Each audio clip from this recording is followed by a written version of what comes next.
This is a request I had from one of my subscribers, and funny enough, I was thinking of doing a story on her. Who am I talking about? Tracy Bonham, who'd be best known for the 1996 hit Mother Mother, but whatever happened to her? Well, I think the answer might surprise you. That's what we're going to explore in today's video.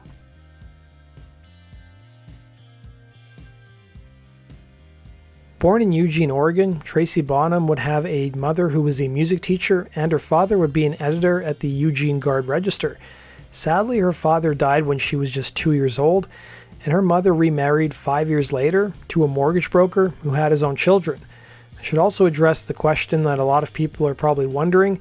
She has no relation to John Bonham of Led Zeppelin, and in various press interviews she's had to address the question. However, she would take the violin chair, playing with both Robert Plant and Jimmy Page in the mid-90s. At the age of 9, Bonham started playing violin and was taught by her mother 4 chords on guitar. And it was at the age of 16 she attended the well-renowned Interlochen Arts Camp in Michigan. Recalling to the LA Times, "There was one time that I was kicked out of music school for smoking a cigarette, and I was so angry that I practiced 4 hours a day. When I'm challenged or hurt, I try to turn it around into something powerful or positive. Spite is a good motivator." Music would soon become her main focus in life, with her leaving home to attend USC, majoring in violin on a full scholarship. Her initial career plan was to join the Boston Symphony Orchestra, but life had something else in store for her. It was during her time at USC she became recognized more for her singing voice than her violin playing. In addition to that, she soon took a liking to guitars, and at the age of 20 in 1987, she would transfer to Boston's Berklee College of Music to focus on singing. But unimpressed with the program at the college, she dropped out and spent the next several years playing the clubs around Boston using her roommate's guitar. She would only play one bar chord, not remembering the other 3 chords her mother taught her, recalling to spin. "I was so happy with this bar chord because you can play it up and down the neck and write a whole song on it." She would support herself by working multiple jobs, including working at the Atlantic Fish Company, working at Xerox Place, and most interestingly, cutting jingles for car makers Toyota and Pontiac. It was by the early 90s her musical taste changed from classical to rock, telling Billboard, "Gradually my taste changed to Pixies and Buzzcocks. I took up rock and roll around 92. I got in touch with my feelings in a way I never could have with classical music, where you bury things for the sake of discipline." But she also saw a disconnect between what was being taught in school and the local music scene's prevailing attitude. It wasn't cool to be a trained musician, and it was an attitude that carried over to her first record. She would tell the New York Times, "My first record was a deconstruction. I was poking fun at being a trained musician. I really feel like I dumbed everything down back then.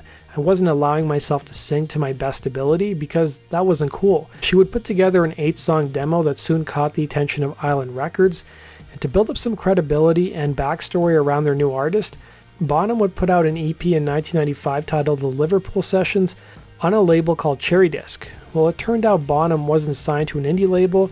The plan seemed to work, as she grew pretty quickly, getting local accolades including Best New Artist, Best Female Vocalist, and Best Indie Single categories of the Boston Music Awards. She would tell Songfacts, "Back in the 90s, especially early 90s, it was all about being cool and not being a sellout, according to whoever decided. It would have been detrimental to look like you cared and you wanted to be plastered all over the world with your major label money machine behind you. So the cool thing to do was to have a cool independent history, which I did not have. I had the major label contract from Island Records and a lot of money behind me." She would release her first LP in 1996 The Burdens of Being Upright, which came out in March. The LP would be a testament to 6 years of working as a struggling musician and failed relationships, the later of which would be perfectly captured on the album's breakout hit, Mother Mother. Bonham would tell Billboard how she came up with the song. "Actually, I wrote Mother Mother when I was 24, but it felt more and more appropriate as time went on. I left the song off the 6-song EP I did for Cherry Disc, although it was on the 8-song demo that got me signed to Island. I avoided playing the song for my mother until I re-recorded it for Island. I didn't want to hurt her, but when she saw tapes labeled Mother Mother in my bedroom during a trip home, she got scared, so I let her hear it. She was relieved it was about me and not her." The song would be frequently misinterpreted as a song about a woman's displeasure with her mother. It's instead about Bonham's life being a people-pleasing person, calling home and hiding the darker aspects of her life. She would add to the LA Times that the song was written in the aftermath of a relationship that left her feeling, and I quote, helpless, pitiful, and pathetic, adding, I'd gone through this horrible time in my life, really a dark period. I stayed in bed all day because things were so bad, let alone my mom, especially my mom. Elsewhere on the album, she sings about failed relationships and Navy bean, while Every Breath deals with the isolation she felt when her boyfriend moved from Boston to Syracuse. Her debut record, The Burdens of Being Upright, would earn her 2 Grammy nominations, spend 25 weeks on the Billboard 200 charts, and go gold, selling more than 500,000 copies stateside. She soon drew comparisons to other popular female artists at the time, including Liz Phair and Alanis Morissette. The success of her debut LP took her by surprise, telling the New York Times, "It happened so fast. I had just started to write music, and I had just put a band together. My goal was to just play around Boston and do well there." Bonham would feel the pressure to repeat the success of her debut record. The instability at her record label would result in her taking 2 years to write her follow-up album. Bonham would tell Billboard how from the start there was friction in the studio, saying, "There already was some friction before Island chairman David Sigerson left. The record company wanted to know what the hell we were doing in the studio. We were trying not to be influenced by the things around us, but of course, with all that comes paranoia about whether we're making hits or not."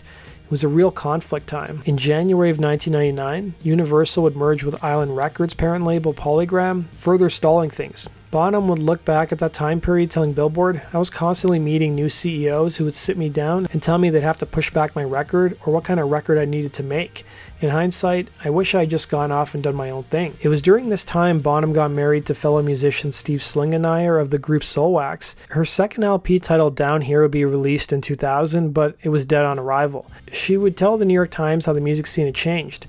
Limp Bizkit and Korn and all these heavy male rock acts were in, and I think radio programmers made a massive about face, like, okay, we've done enough of that chick stuff. So that to me was the door shutting. The album failed to chart or produce any notable singles, and within a year of its release, Bonham found herself dropped by her label, her marriage would be over, and she soon packed up and headed out to the West Coast. In a strange twist of fate, she landed a job with the Blue Man Group, playing on one of their albums and touring with the act. Phil Stanton, one of the act's co-founders, would tell the New York Times, "We like intensity, and her music has always had that edge." In 2003, she would release an EP, and the following year she would appear on the Aerosmith album, Honkin' on Bobo. In 2005, she returned with her third record, Blink the Brightest, and it was following the release of the album her personal life and professional life also saw some changes. She would marry Jason Fine, the executive editor of Rolling Stone magazine, and Bonham soon found herself moving back to New York and getting her yoga teacher certification. Despite pursuing other career interests, she had considered leaving the music business altogether, but she'd return in 2007 with an EP she self-released consisting of covers and a mix of her own material. She would reveal to the New York Times how by 2010 she was pretty settled in her life, recalling, "And then I look at my life and my husband and I are going back and forth between this beautiful countryside and Brooklyn, where I'm absolutely in love with our neighborhood. I just feel like right now is a really, really good time." It was also during the 2010s Bonham and her husband adopted a child from Ethiopia. Then in 2015 she would release the album Wax and Gold, whose title would take inspiration from her Ethiopian child. It would receive positive reception from critics, and in 2017 she released Modern Burdens, a re-recording of her debut record, which was funded through a Kickstarter campaign.